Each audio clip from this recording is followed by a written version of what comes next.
Hello, this is Casually Clara with Classic Pumpkin Pie. Let's jump right in. We're going to make my no-fail pumpkin pie filling, and I'm serious, you cannot mess this up as long as you remember to give those eggs a good mix like I'm doing here.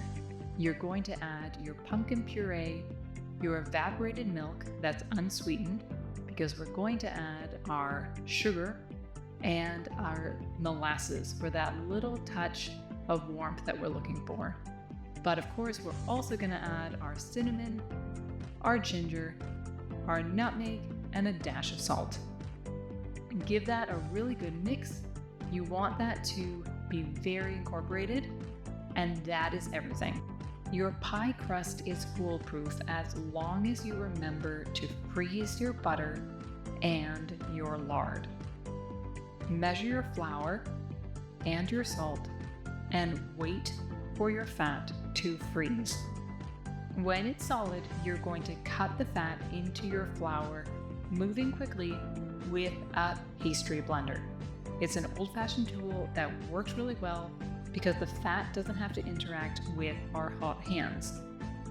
Initially, the fat will get stuck in the blades. Just pry it out with a butter knife and keep going. You want to get the consistency of oatmeal, sprinkle in some vinegar, and use your judgment with the water.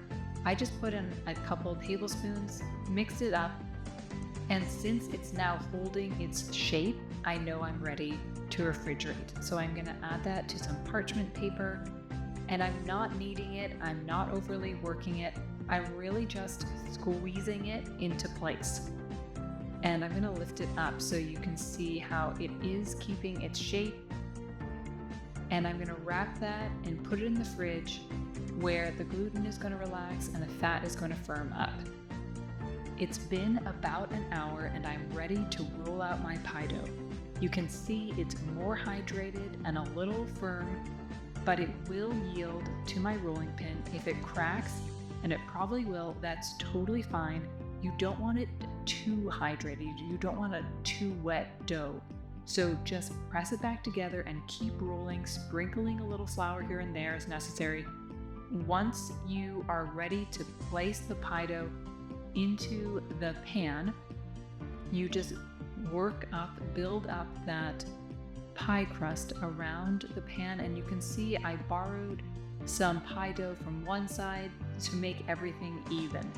Then I'm going to crimp, and you can see I'm using a knuckle on one hand and a thumb and index finger on another, and I'm just going to go around the pie until everything is nice and crimped. Now we freeze. We gotta freeze this for 20 minutes, and then we're ready to pour in our pumpkin pie filling. And look how beautiful that is.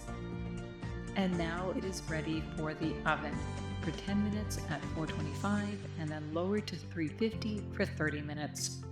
And let it chill in the fridge for a bit. And it is ready for that dollop of whipped cream. And we're gonna dig in. Delicious. I hope you give it a try and subscribe for more.